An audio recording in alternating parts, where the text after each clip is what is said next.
আজকের ভিডিওতে আমরা দেখব আমরা কিভাবে সি প্রোগ্রামিং ল্যাঙ্গুয়েজটা শিখতে পারি এবং আমরা কেন সি শিখব।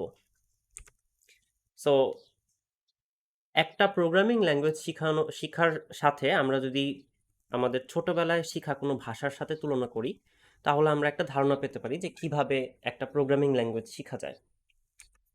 আমরা যদি আমাদের ছোটবেলায় শিখা ইংরেজির সাথে তুলনা করি, ইংরেজি শেখার জন্য আমরা একদম ছোটবেলায় এবিসিডি পড়েছিলাম, যেটাকে অ্যালফাবেটস বলা হয়।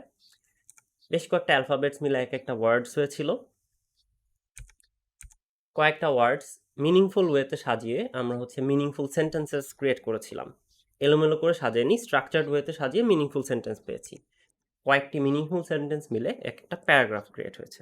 এই যে আমরা 4টা স্টেপ দেখলাম, এরকম 4টা স্টেপ আমরা সি প্রোগ্রাম শেখার ক্ষেত্রেও ব্যবহার করতে পারি, এবং এই 4টা স্টেপের সাথে আমরা সি প্রোগ্রামের 4টা স্টেপ ইন্টাররিলেট করার চেষ্টা করি। So steps in learning C. First step হচ্ছে অ্যালফাবেটের মতো। অ্যালফাবেটের পরিবর্তে আমরা অ্যালফাবেটস, ডিজিটস এবং স্পেশাল সিম্বলস ইউজ করব। অ্যালফাবেটস হচ্ছে এ থেকে জেড, ডিজিটস হতে পারে 0 থেকে 9। এই 10টা ডিজিট দিয়েই কাজ করব, কারণ বাকি ডিজিটগুলো এগুলোর কম্বিনেশনেই বানানো সম্ভব। স্পেশাল সিম্বল বলতে plus, minus, hashtag, dollar sign, star sign, asterisk, এরকম বিভিন্ন টাইপের স্পেশাল সিম্বলস ইউজ করে আমরা সি এর অ্যালফাবেট, মানে ইংলিশের অ্যালফাবেট যেরকম সেরকম সি এর একদম ইউনিট অফ সেন্টেন্স বা ইউনিট অফ কোড বলতে পারি, সেটা শিখব। এরকম অ্যালফাবেটস, ডিজিটস এবং স্পেশাল সিম্বল মিলে একটা কনস্ট্যান্ট, ভ্যারিয়েবল এবং কিওয়ার্ডস হবে।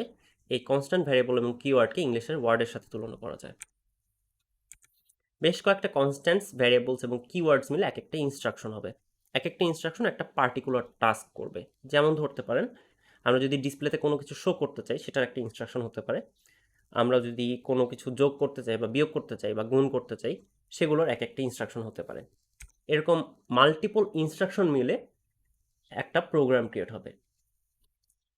এই প্রোগ্রামগুলো একটা স্পেসিফিক কোনো কাজের জন্য ক্রিয়েট হবে। ধরেন, আমরা যদি যোগ বিয়োগ গুণ ভাগের ইনস্ট্রাকশন দিয়ে একটা প্রোগ্রাম বানাই, তাহলে সেটা ক্যালকুলেটরের প্রোগ্রাম হতে পারে। সো পার্টিকুলার কিছু অ্যারিথমেটিক ইনস্ট্রাকশন দিয়ে আমরা একটা পার্টিকুলার প্রোগ্রাম বানালাম, যেটাকে আমরা ক্যালকুলেটর বলছি। এরকম বিভিন্ন টাইপের সফটওয়্যারকে আমরা প্রোগ্রাম বলতে পারি, এবং এই স্টেপে আমাদের আগাতে হবে। এখন দেখি, আমি তো ফার্স্ট দিন বলেছিলাম ফার্স্টের ভিডিওতে যে 1972 সালে সি ক্রিয়েট হয়েছিল, বাট এটা এখনও আমাদের সবগুলো অপারেটিং সিস্টেম ক্রিয়েট করার কাজে ব্যবহৃত হয়। সো মাইক্রোসফটের উইন্ডোজ, এটার কাজে আমাদের সি ব্যবহৃত হয়েছিল। লিনাক্স, এটার কাজে সি ব্যবহৃত হয়েছিল। ম্যাক ওএস, এটার কাজে সি ব্যবহৃত হয়েছিল অ্যাপেলের। অ্যান্ড্রয়েড, আমরা যেটা ফোন ইউজ করি, সেটাতেও সি ব্যবহৃত হয়েছে। আইওএস, যেটা আইফোনে ব্যবহৃত হয়, সেটাতেও সি ব্যবহৃত হয়েছে। এবং ক্রোম ওএস, এটাতেও সি ব্যবহৃত হয়েছে। অপারেটিং সিস্টেমে বানানোর সময় সি ব্যবহৃত করা হয়, কারণ সি একটা ফাস্ট ল্যাঙ্গুয়েজ, খুব ফাস্ট এক্সিকিউট হয়, এবং সি বেসিক্যালি কার্নেল ক্রিয়েট করার কাজে ইউজ হয়। কার্নেল হচ্ছে আমরা হার্ডওয়্যারের সাথে সফটওয়্যারের সমন্বয় করতে চাই। সো কার্নেলটা আমাদের কম্পিউটারের ভিতরে মাইক্রোপ্রসেসর থাকে, র্যাম থাকে, হার্ড ড্রাইভ থাকে। সো এগুলোর সাথে আমাদের অপারেটিং সিস্টেমের একটা ইন্টারফেস করে দেয়, এবং কার্নেলগুলো ইউজুয়ালি সি দিয়ে ক্রিয়েট করা হয়। ঠিক আছে, মাইক্রোসফটেও সেম।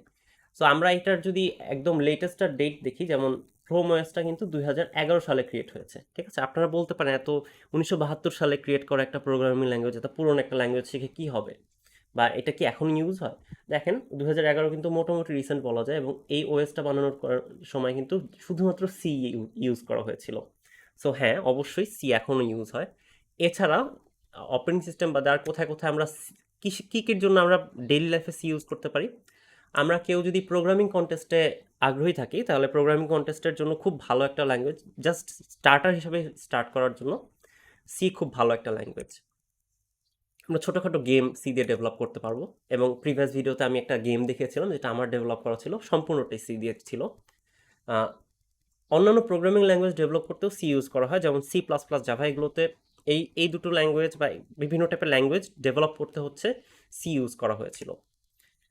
বিভিন্ন গাড়িতে এবং ইলেকট্রনিক্সে সি ব্যবহৃত করা হয়। এক্সেট্রা, এরকম বিভিন্ন হাজারো এক্সাম্পল দেওয়া যাবে। সো সি শেখাটা এখানে কেউ বার্ডেন না মনে করে আমরা জাস্ট প্রোগ্রামিংয়ের হাতেখড়ি হিসেবে এটাকে ধরতে পারি, যে এটা যদি আমরা শিখি আমাদের অন্যান্য প্রোগ্রামিং ল্যাঙ্গুয়েজ শেখাটাও ইজি হয়ে যাবে। এবং এখানে আমরা হচ্ছে প্রোগ্রামিং শুধুমাত্র সিনট্যাক্স শিখবো না, আমরা প্রোগ্রামিং লজিক ডেভেলপ করার চেষ্টা করবো। এই লজিক বলতে কি বুঝছি বা সিনট্যাক্স বলতে কি বলছি, এগুলো আমরা হচ্ছে ইন ডিটেলস যখন পরে শিখবো তখন আর কি ধীরে ধীরে ধরতে পারবো। সো আই হোপ আমি বুঝতে পেরেছি যে কেন সি শিখতে হবে এবং আমরা কিভাবে সিটা শিখবো।